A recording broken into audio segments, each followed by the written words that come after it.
My wife just came back from being with our granddaughter and our daughter for what is called a 40-day sadhana, and that's the first 40 days of a child's life. And the reason for this, and the reason for this room, and these classes in this room, is that when a child is newborn, or when a person is in this world, the child's moments are being shaped by its environment. And so during that 40 days, the first 40 days of a child's life, you absolutely secure the environment so that the environment remains within the home or the yard, and it remains with just the mother's influence and the very close people around its influence, but no general influence. Because at that age, the child is so impressionable that it is deep imprinting every event. And so what you do is you get that basic imprint on the child to be so secure that everything else is just an extension. I love it. Right on cue. Everything else is just an extension of that really secure foundational impression. Right.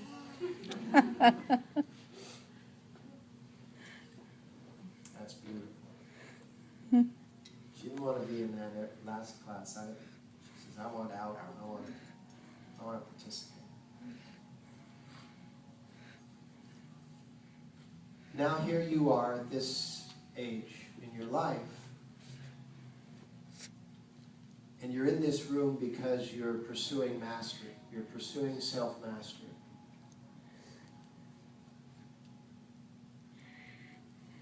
And in that pursuit of self-mastery, the first thing that you have to become is the master of your moments. Your moments do not come from somewhere else. Your moments take what is called the raw material of time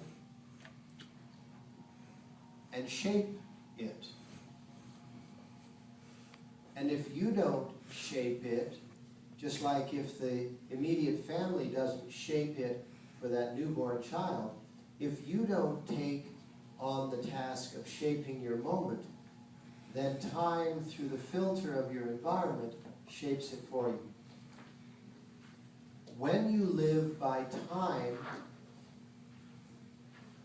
and the shaping of your environment, shaping it for you, you live in what is called your fate. When you take on the task, good or bad, skilled or unskilled, when you take on the task of shaping your moments, you live in your destiny. And that's the difference between fate and destiny. Fate is the happen chance of circumstance. Destiny is the outcome of your attempts at mastery. And remember, your attempts at mastery are going to indicate more failure than your happen chance of circumstance, because your happen chance of circumstance doesn't really register as failure, it just registers as happen chance. If something just happens, it's not a failure, it just happens. But if you're intending for something to happen, and instead of that, this happens, you consider that a failure. And so the pathway of destiny is always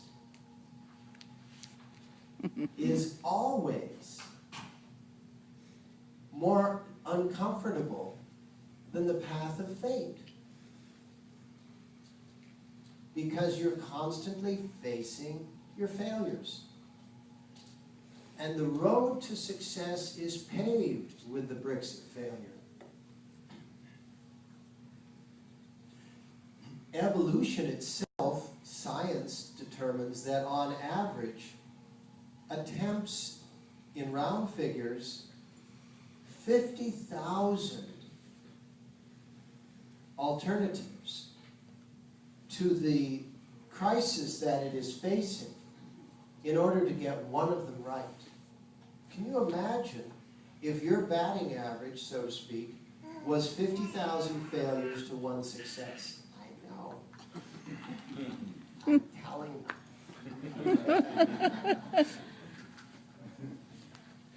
It reminds me of the 3-year-old boy that had just got a baby sister and insisted that he visit with his baby sister by himself. The parents were very uncertain as to what by himself meant as an outcome. So they let the little boy visit the baby sister in the crib, and the 3-year-old walks up, and the parents are watching through a crack in the doorway, and the little 3-year-old walks up to the baby and goes, "Sister, can you remind me what God looks like? Because I'm starting to forget." Oh, wow. True story. Huh. Because at that age, the impression is just still very fresh as to what infinity looks like. They don't have words to explain it, which is their blessing. So here we step into a moment, or as we say it, the moment arrives. But the moments don't arrive. They are simply exuded from within. It's like that fractal math that just keeps exuding from within itself. And so as you are here in your world and the moment exudes from within yourself, it appears to reflect off of that which is around you. It appears to reflect off of the people that are around you, the expressions, the words, the sensations, but it is not reflecting off of anyone around you.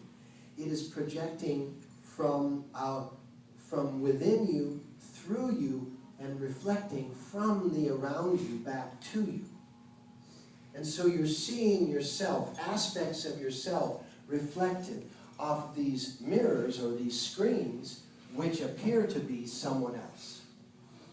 And any time you jump into the screen or the mirror and claim that someone is doing something to you, or even someone is doing something for you, you're lost in the mirror.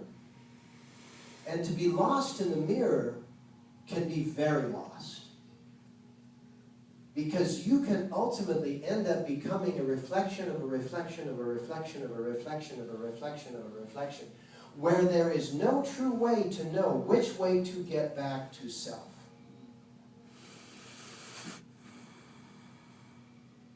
And the only way at this age to get back to self is to be okay with failure. And we always hold those around us to a much higher standard than we hold ourselves. And it's interesting, because those around us are ourselves. And we're mixing up the standards.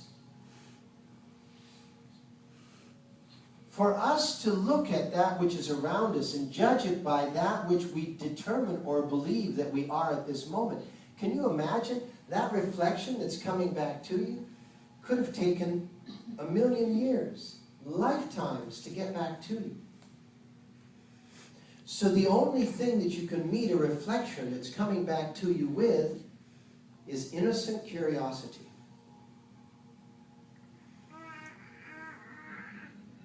Right on cue. And literally determine through that innocent curiosity, who am I there? Who am I there? What are you in me, showing me from you? And once you go to that level of relationship, you're equal to that which is appearing to be outside of you. The moment you are truly from the heart equal to that which is appearing outside of you, there's a connection.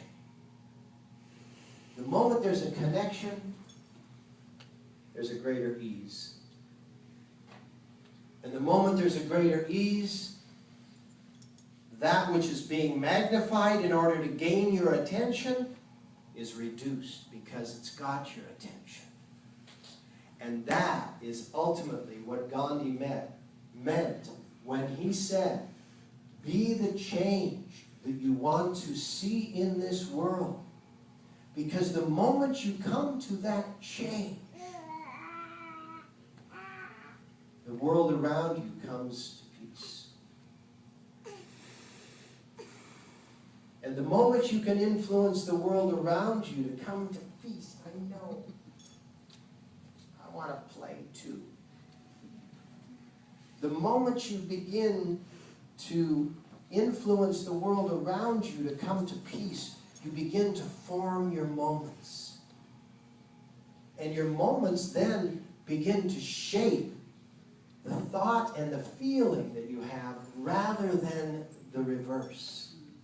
Usually the thought and feeling which are based on fiction shape our moments which become fiction based on fiction.